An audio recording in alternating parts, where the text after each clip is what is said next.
Thank you. Could you hear me now? Oh, wow. Wow, that was major. Okay, so you're not here to see me tonight. Born and raised in the UK, Eugene Simon made his acting debut when he was just 11 years old on the British television series My Dad's the Prime Minister, followed by his big screen debut a few years later in 2005, playing a child-age Casanova to Heath Ledger's starring role in 2005's Casanova. On television, Eugene became well known for his work as a young Ben-Hur in the 2010 Ben-Hur miniseries, as well as for starring as Jerome Clark in the UK children's mystery series House of Anubis. And then there's Game of Thrones, in which he played Lancel Lannister until, spoiler alert, his fiery death in season 6. And now you just saw he's in the creepy and scary The Lodgers. Welcome to the stage, Eugene Simon.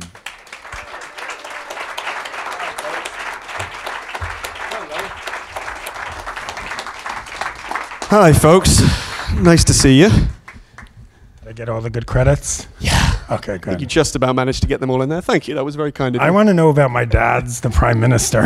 That was the tiniest little role I did when I think I was 11. I think you got that right. I literally had to jump onto a stage and pretend that I was Yoda, wielding a lightsaber and dancing around whilst I was being viewed. Not dissimilar, actually, to an audience like this. And then all I did is look straight down, go, "It's Yoda's lightsaber from episode 2 of Star Wars, The Attack of the Clones," and then carry on. It's a great line. Well, now there's a lot of Star Wars movies. Okay, we got to talk about The Lodgers. Yeah, we do. Creepy. Thank you. Who thought that was creepy? Like creepy in a good way. What did you think when you first read the script? When I first read the script, gosh, now this was back in it seems like a lifetime ago. But I first read the script, and I remember the first feeling I had about it was the nature in which this kind of at first it seemed to be a sort of horror film. That would be the genre that it seemed to fit into as a category. But then it became something else more as the story unfolded. It became what is now a genre of film which I'd never done before, I'd never really stepped into, which is essentially a ghost story. It doesn't fall into what I would consider to be the typical type of horror film. It's very much about its ambience. It's very much about a style. It pays homage to a Gothic style in ways that I haven't seen in many other films. Very much a kind of something of a kind of The Others vibe, if there were there to be a stylistic comparison. This was interesting to me because I was wondering how you create characters that fit into this world, and then Sean popped onto the page very early on. What drew you to Sean? I come from an Irish family, so I have Irish ancestry, and I never knew my grandmother. She was an Irish woman living in Cork, who raised my father in Cork and Dublin. So there was a personal element to wanting to explore, play a character that had some sort of familial similarities to me. But what drew me most to him was the emotional concept of a person who is an amputee, someone who is missing a leg, and the whole conundrum around, or rather the experience, shall we say, of someone who is stigmatized for, amongst other things, being an Irishman who returns to Ireland immediately preceding the Irish independence in 1922, but following on from the Great War, and how that sort of stigma of fighting for the British Empire really followed many soldiers when they did return, of which there were countless numbers, hundreds of thousands that fought, and I wanted to understand how that emotional sort of response would really be, what kind of torturous experience he would sort of go through, and what that would do to you, what that would encourage, what you would lose in that experience in terms of your ability to feel at home anywhere in the world. So I was very curious about that, in his rage, his anger, his struggle, and his depression, PTSD. That was an interesting dynamic. How did you prepare? I met with an actor. His name is Tim Pratchett. He studied, I think, I don't want to get the which school he studied at, because they're all very important, but LAMDA he studied at in London, and his name is Tim Pratchett. He's a British actor who is an amputee. He's missing his right leg. I met him when I got the role back in London, and I wanted to talk about, it was quite hard to sort of approach someone to say, could you tell me about the emotional effect that you have, that missing your leg has on you? It's not a question that you can broach without saying it directly. So he showed me what it was like, and when I met him, he said to me, do you know which leg is missing? And I looked down at it and I said, is it the left? Because I couldn't tell. He went, no, it's the right. My right leg is missing. Because his prosthetic, he had managed to, he had been living with it for so long that he had been able to, you know, he was walking without really much inflection at all. Much inflection is the wrong word, with much lean at all. And I had to ask him what it's like. And he said to me, the best way to describe it is try to imagine that a piece of you, a piece of your emotional, it's almost like a piece of your emotional puzzle is in the other room, but you can always feel it. It's almost as though you feel this aspect of yourself, perhaps as though it's just almost a third party. Maybe what we say in my acting class is sort of a third reality. And I was really curious about that, and we spent some time together, and I learnt a lot from him, talking to him just about what it is like and how it how emotionally you feel it far more than you do physically after having lost it for a long period of time, which was hugely educational and very sobering as well.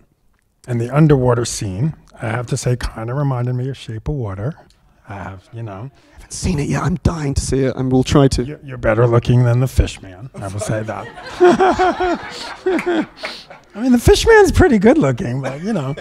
Good old Fishman. But one thing for Shape of Water, when they did those underwater scenes, they didn't do them underwater. It was all done through smoke and wire work. But you guys really did shoot in water. Yeah. Tell me about the training you had to do to do that. We shot underwater over, I think it was about 2 or 3 days, and it was very intense. I mean, you really gotta give it your all. The best story I can describe as to just how intense it was is this: towards the end, when Sean is just attempted to release Rachel and throw her up ahead of him to get out of the trap door.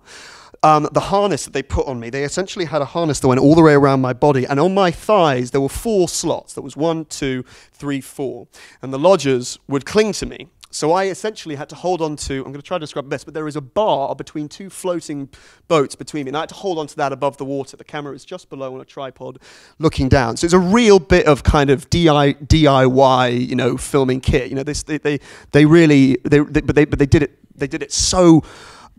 It was rugged, but it was also really effective because it got you kind of really shook up and ready for it. And what happened was this rig went down to, it's about a 5-meter depth under the water, and this being at the end of the pool, with a huge scuba diver basically pulling me up and down and dragging me under the water at a rate which was pretty.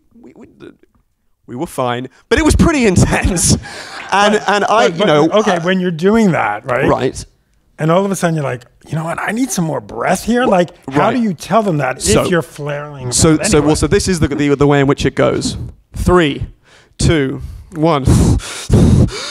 Go down. At which point you're letting out all the oxygen in your lungs because you're someone who is trying not to drown. So you're really trying to struggle, and you're also fighting with someone. So you're using up all the oxygen in your body to actually get the lodgers off you, and they're dragging you down. And their hands are on your face, and they're in your mouth, and you lose breath, and you go all the way down. And on the way down, you can't decompress, so you just have to take it. You go, and then I basically just hear. Underwater, and the lodgers, these trained scuba divers, trained swimmers, just like opening a box of butterflies, they just go away from me, and I am left going and basically making that sound you make when you're running out of air. You know, you go, and all I have to do the moment I hear cut is just go. And about 10 meters away from me, 2 scuba divers are just flapping to heck to get me my oxygen. At which point you then, having trained, got to compress. Decompress is the right word. Or you got to use what the carbon dioxide left in your lungs to get the water out, and then And this goes on for about 35, 40 seconds, but that's a long time. That's a long time. So it was, I'm not going to mince words, it was bloody intense, and it was a good way to go, and it was a hard day's work. It was a hard 3 days' work. It was, but that's what we do. We go crazy, don't we? And then, like that's crazy. Harrison Ford, we break our feet indoors. Yeah, no, it was a riot. It was a riot. And then we just have to talk about. I mean, I don't know really what's there to talk about incest. I mean, how do you really talk about that? Right? I saw it coming, kinda, and then I was like, they're really going there. They're really. Yeah. Oh, they went there. Yeah, yeah. Well, I mean, David Turpin, our writer, who is a professor at Trinity College Dublin in Gothic literature, is, which is quite a title. He has an understanding of a lot of the kind of thematic, or the thematic concepts behind a lot of the Gothic literature, and I think that certainly is one of them. It's I'm trying to phrase what I would say it to be, but sort of unadulterated, blind, evil lust in the form of Bill Milner's character, and I think that it gives the story that quality that takes it away, keeps it horrifying, disgusting, insidious, and wretched, but also makes it that much more of an intimate experience for the audience insofar as Rachel really becomes possesses us, because she really, her entire life, even with Sean trying to do what he can, is now on its own, is really in jeopardy. Even to survive would be a living hell for the rest of her life. So I think it brings a really harsh quality to it that makes the Lodgers what it is. Let's take a little turn and go to your first movie role, Casanova. Casanova, I filmed, and suddenly actually I've been thinking a lot about this film in the last few weeks. I'm not sure why. I think there was something that sort of triggered me. But I was working in Venice. I was playing. It's a very brief role. It's tiny. It's the beginning of the film. It's irresistible being my word. But it was me working as young Casanova with Helen McCrory, now in Peaky Blinders. Wonderful Helen McCrory as my mother, and Heath playing my older self. And in the interest of telling a story about him, because he was even before the Joker and Brokeback Mountain, I do feel a sense of, well, a blessing, I suppose, because I had an experience with him that kind of resonated with me, which is I was dressed up as young Casanova. I had my little jacket, I had my sort of triangular-shaped hat, and I passed him in the corridor.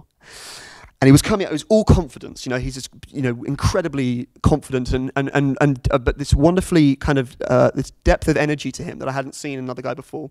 And all he did, as I sort of looked up in the Big Brother, kind of, oh my God, he just passed me by, and he just went, "Hello, Mini-Me," and he just gave me a scruff of my blonde hair, and I just went. He was just such an interestingly energetic guy, and that was very important for me. That gave me a lot of. A lot of resource, really, to see someone like him who went on to do something, to play a character like the Joker. But he demonstrated such he was jovial, almost goofy, even silly. He was goofing around on set with another actor called Omid Jalili, who I worked with on My Family and Other Animals, which I suppose was really the first, my proper kind of film debut at the age of 13. I played Gerald Durrell in My Family and Other Animals with Melda Staunton and such. So that was very, very important for me. It set in my mind a precedent for an actor who can be wonderful and just utterly incredible. That was a wonderful precedent. Awesome. Yeah. And then came along something called Game of Thrones. That's right. But also, at the same time, you were shooting House of Anubis. Mm-hmm. So take us back. Right. Your audition for Game of Thrones. Tell us about your audition. So my first audition for Game of Thrones was for Joffrey, and I went in with David Benioff and Dan Weiss, and I was reading for the scene where he goes the butcher's boy, live still with the butcher's boy, And I read it, and then I came back in for Lancel, and I read the the breastplate stretcher scene, which I keep getting messages from my friends has become a kind of joke Reddit, sort of a micro Reddit sort of phenomenon. Every time if they talk the breastplate stretcher, ever pursuing the breastplate stretcher, you know, even in his crawling moments, wondering where the breastplate stretcher is. And I auditioned for that, and did that twice. But the story of how I got these roles when I found out was as follows. I auditioned for House of Anubis at the same time, around that period, and then, this was about May, I had my birthday. I had my birthday on June 11th. And you were how old at the time? I was 18, just turned 18, and I get a call. Eugene, listen, House of Anubis and Game of Thrones have both offered you the roles. And I was in my boarding school going, what? And I just went, I'm sorry. And on my birthday, I found out I've got these roles. And that is really just an example of just lovely luck. I'd auditioned twice for Game of Thrones and once for House of Anubis, and I got them on the same day, which was my birthday. And then how did you manage, because it's not like Game of Thrones was being filmed around the corner. Well, you say that. You say that. The thing is that Game of Thrones was being filmed around the corner. Exactly around the corner. I mean, literally, I looked over the ocean, and I was like, I was in Liverpool filming House of Anubis for 6 months out of the year from 2010 to 2012. And what was wonderful about Game of Thrones, and you know, they have it's no mystery. They have an incredible cast of actors, but they're also an incredible crew. The team and how they organize are just brilliant, and they have to be for such a brilliant show to function. But I would go from wearing my House of Anubis British uptight regulated school uniform outfit and playing this this little this sort of prankstery sort of, you know, nuisance of a prankster in House of Anubis, to playing the initially for the first 2 seasons playing you know, Lancel Lannister, the sort of underdog of the aspiring but always under the foot of the Lannister household character. And I literally would have a 30-minute flight. I'd finish House of Anubis on a Wednesday. I'd fly that night, and I'd film Game of Thrones on the Thursday. And then I'd fly back, and it really was. I mean, I say this with I still say it with disbelief. And as actors, you know, you always have you're so fortunate when you do have the opportunities. But to have those, to be able to tell that story, I was just riveted. It was glorious. And that's how it went. And that's how it went for the next 2 years. And then I got brought back as the Faith Militant 4 years later, and that was something else, because that was a new breed of character versus what was written in the books, I think. Well, yeah, tell us about you know, you're into method acting. At least that's how you've been described. And you grew your fingernails for how long? So, how did you know that? Well played, sir. Well played. So for Lancel, getting ready for him, the initial process of it was, I'm not a trained actor for what it matters. I have a wonderful class that I go to now, which Joseph Perlman's Acting Academy, which I strongly recommend if you want to audit. It's a wonderful masterclass. For any actor, but I hadn't trained at that point. So my idea, the initial part of the process, was to try to understand what the concept of the sigil, what the symbol of the 7-pointed star means to Lancel. So I had to kind of learn it in a very much a kind of dogmatic, indoctrinated way. Mother, father, maiden, smith, crone, warrior, stranger. These had to have significance to me and have an element of meaning to his life. So I wanted to immerse myself very much in the actual dogma of the faith and where it originated from, in the Andals. I came across, well, in the East, and then came across with, I believe with the Targaryens and spread throughout the Andals and so forth. But when I really started getting down to the physical side of it, I knew that Lancel had to have, there was a complete rebirth element to him. and that entailed a feral quality to him that's still contained within a character that comes from, well, a very, the most wealthy family. So this meeting of wanting to show yourself to be, to completely undo any attachment to material goods, whilst also not changing him without being completely unidentifiable, retaining a lot of his, shall we say, class, the element of his class still being slightly clear. So the feral element of it was that I grew my fingernails, and what I did on a day, which was only, I mean, literally, it's in. Grew them for 3 months. I grew them and I grew them and I grew them, and I have piano fingers normally, but I grew them and they were out. They were very long. They were pretty long. So the way that I used them was that on the last day of filming, one of the last days of filming, I got a nail clipper when Lancel was having the 7-pointed star carved into his forehead, and I clipped vertically into them. This is goofing around, but it was fun. I clipped vertically into them, and I said to Marc, the director, "Are you ready? And do you want to do this?" And he said, "Okay, let's do it." And they put a bit of blood under the nail, and basically I just gripped and I just broke apart my nails on the side of it. And it was only a moment in the story, but I thought, why not? Why not? It didn't hurt that much. Why not? Why not? Why not? Why not? Have a little sadistic fun. But you also drew some blood on a fellow actor. I did. I did. Very well done. I'm going a deep dive here. You are deep dive. The High Septon, who we capture in the brothel with the ladies of the night, as the different one of the 7 gods. I had to lift him up, and in so doing, I didn't even realize I was doing this before I'd done it. I basically Wolverined him as I was going down. I mean, I didn't even notice, and neither did he, which was even more strange. And I put my arms underneath him, and I lifted him up, and then we went cut. And it was the first take we'd done, and pulling his hair and pushing him out and getting in his face. And I then just looked at him, and I just went,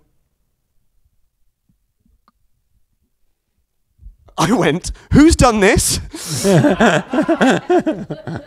I just went, "Are you joking?" And I looked, and there was blood on my fingers, and I had just Wolverined him, and he hadn't even noticed. And I just cut him, and I didn't intend to do it. I promise you, and that's never happened before. But I did. I unfortunately ended up Wolverining him on the first take, and he was going, "Oh dear boy, don't worry about it. It's absolutely fine. I've had it before." Oh my God. And you know, yeah, and he's fine now.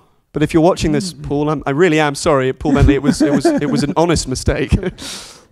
And what was it like seeing yourself come to that fiery death? Like I said, spoiler alert. Sorry if you haven't caught up on season 6. It was an incredibly important moment, I think, in my career and my work, because it was, it was an epic scene in terms of the scale of what went on. And as the actor, I mean, you read a script and your imagination takes you to places that you can only dream will end up on screen. So you just end up on the day having prepped doing as much as you can to make it authentic as possible.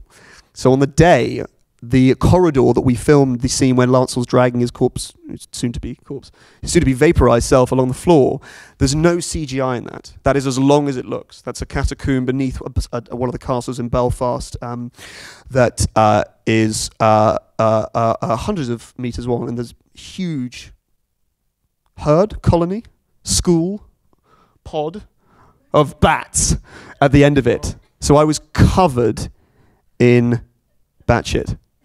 I was literally covered in bat shit. You were bat shit crazy. I was bat shit crazy. Yeah. I was covered in bat shit. I was sweating on my own, and my underwear was stained with blood from the wound that little bastard did into my back. So I was a mess.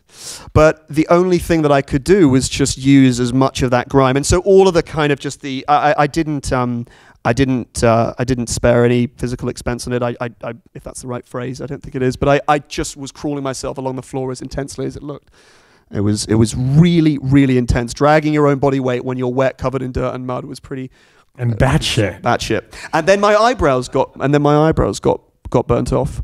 But just as a side. Yeah, when I got too close, because there was real pyrotechnics in that. But that is what. Wait, hold on, we're backing up here. Yeah.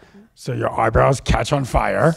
Do they stop or they just keep going? So we do the first take, and the pyrotech says to me, "Careful not getting too close." And I go, "Okay."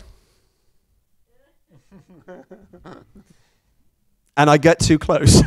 And I just basically remember the expression was just when the fire just went off at the other end of it, I was just dragging myself, blood and tears and guts and saliva, and then I just went, I can smell something. And I just felt that crisp feeling of burnt hair. And but again, it was a day's work. It was a day's work, and you just got to do it. You know, you got to. I'm a believer in trying to give that extra 10% when you think if it won't count. I try and see if it does, even if you got to break a nail, burn an eyebrow. Wow, doesn't sound like a very professional situation, does it? Sounds like, but it is. It's trying like to RuPaul's do Drag Race. It's what it sounds like. Yeah. But no, I don't. For what it's worth, I don't consider myself to be, shall we say, a method actor. It's one of the things I've sort of learned recently is about a different process that I do go through in terms of trying to immerse myself into a character. And one of the things I've discovered recently that I think about often when I look back at characters I've played in the past is just how much imagination plays a role in the work that we do. You know, how much it's very important, I think, to lean on how much fun you can have when you create a character, as opposed to also what you do need to sometimes, which is slightly flagellate yourself. You know, you do need to suffer for your craft. So it's a balance. We're going to go to some questions from the audience. Kat Healy asks, how did you get your SAG card? What do we do, Eugene? He says to himself, thinking in his mind. He's SAG eligible, but he doesn't have one. I am SAG is my next port of call. It's my first time in here, so I'm on it, guys. I'm on it. I'm on it, I promise. And Kat also is asking, did you realize that Game of Thrones is going to be the success that it turned out to be? I would say it would be almost impossible to have known that it would do what it's done. I think it's created, or it's certainly put into effect, a golden age in television in some respects. The quality of it and the amount of work that goes into it is staggering. And I do believe this. I do believe that the amount of effort that goes into a project, in that sense, does tend to, you know, the success is reflected in the huge bravery, the epicness, and the scale of the acting and of David Benioff and Dan Wise and Frank Dolger, and of what they've gone on to do and how committed they are to authentic storytelling. But I couldn't have known that it would have done for me what it's sort of done, really. It's just been incredibly, honestly, incredibly humbling and very overwhelming. It's been beautiful to be able to just make people really enjoy epic television in that way and to be part of it. And I can't, there's no way to properly articulate the gratitude and the love that I have for it. Every time I go back to Belfast, you know, you have a song that you associate with a memory. I always listen to Winter Winds by Mumford & Sons. And I just go, as the winter winds. And I'm walking through cold Belfast going, But it's a very special memory for me, and it'll always be a huge part of my heart. And I hope to pay homage to it in the future by saying thanks to David and Dan and Frank. Sam Gosselin, I hope I'm pronouncing that correctly. Ryan Gosling. Right. That was good. Thank you. That was fast. If you, I don't know why that's cracking me up. If you had to start your acting career over tomorrow, day one, would you do anything differently? If so, what would it be? I would honestly try to remember that we are here to have fun. We're here to have a cathartic, empowering experience. And I would say to my young actor self, don't be so terrified. It's very frightening how much acting is about about totally giving yourself to a project, the loss of ego, but also staying true to trusting yourself, not being so terrified of that trust. And a lot of my work has been spent, as all actors can and do, grappling with that, the idea of trusting in your instincts. And I would say to my young self, if I started all over again, you know, enjoy this. This is a beautiful thing that we do. It's a gift. Have fun with it. Work with other actors. One of the joys of this job is we have the ability to give one another the nourishment that helps another actor, but also helps yourself. It really is, energy begets energy in this. And enjoy that. Don't be afraid of it. Relish it. So that would be my advice to myself and to a lot of actors, is love working with each other. It is actually at the essence of, if we're talking, as we're talking about at Game of Thrones, is actors who are so brilliant at that. Incredibly committed, very with wonderful range, but who truly feel that it's about loving something that you are going to give yourself to, not make about yourself. And that's what I would say about it. Make it about the beauty of loving what you do. That would be my message to myself. Don't get caught up in fear, would be my idea. That's a perfect note to end it. Thank you, Eugene. Thank you very much, Mark. Nice to meet you all. Thanks for having me.